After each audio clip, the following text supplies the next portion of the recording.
have done a good job of avoiding serious injuries and new injuries unless something happened yesterday. But how happy have you been with the way your strength and conditioning people have gotten these guys ready and preventive type stuff and recovery and things like that? Yeah, Frank and his group have done a really nice job. Obviously, they have more than we do. We had them for 15 practices in the spring, and they've had them the whole rest of the time. So, part of having a good camp is making sure everybody's available to you. If not, then you have to make adjustments with the training schedule. And can we do these drills, not these drills?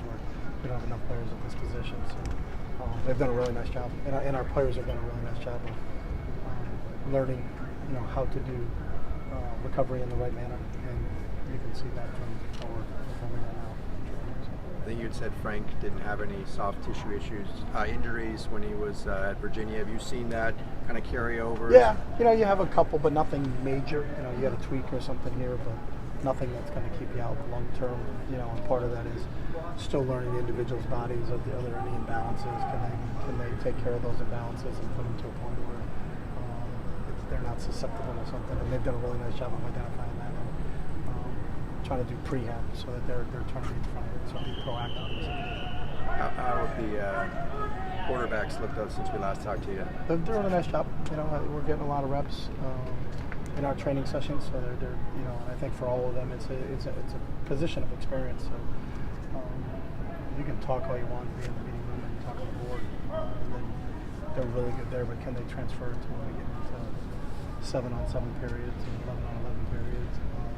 And then a lot of it's learning by doing. You have to do it. So you hope that the kid doesn't make the same mistake over and over again. Did he learn from it? He got this look the day before, didn't recognize it, didn't get it. The next day he got the same look, but then recognized it and put the ball where it was supposed to be. So they're progressing.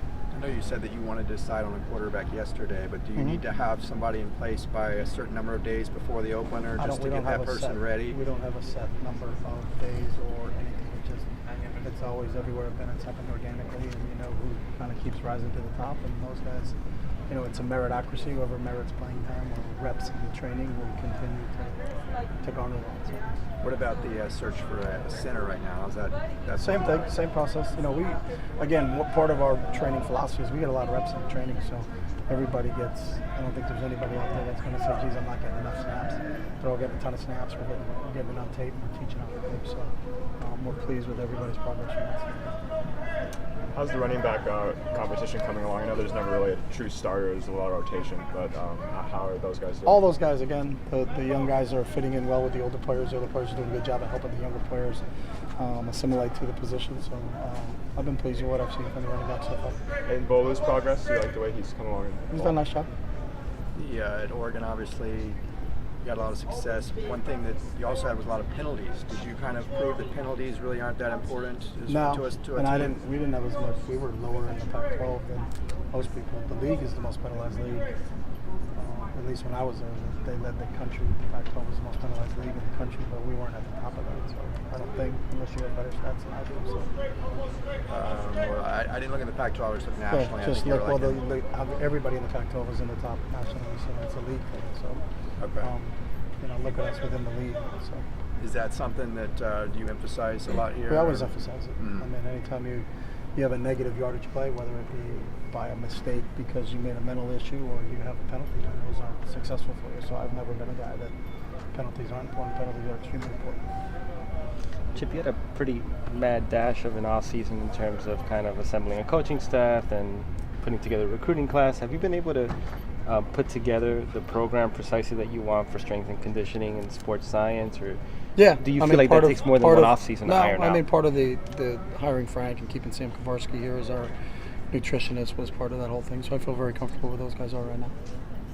Does your tempo necessitate playing guys in waves regardless of game situation and score, do you feel? I don't understand the question. Well, what do you mean my tempo?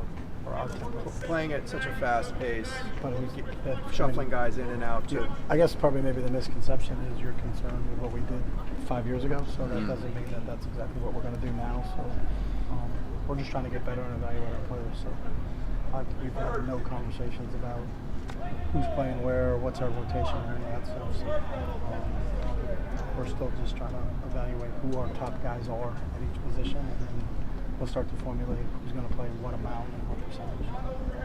You've had Jerry Azanara on your staff at many places now. What do you value about his coaching style? I think he's an outstanding teacher. You know, he's got a great knowledge of defensive football, but I think first and foremost, he's as good a teacher as I've been around. Can really articulate his points, and his players learn. You know, sometimes some guys are great from a clinic standpoint. It sounds good, but then when you see it on the field, it doesn't exactly look the way that they said it was going to look.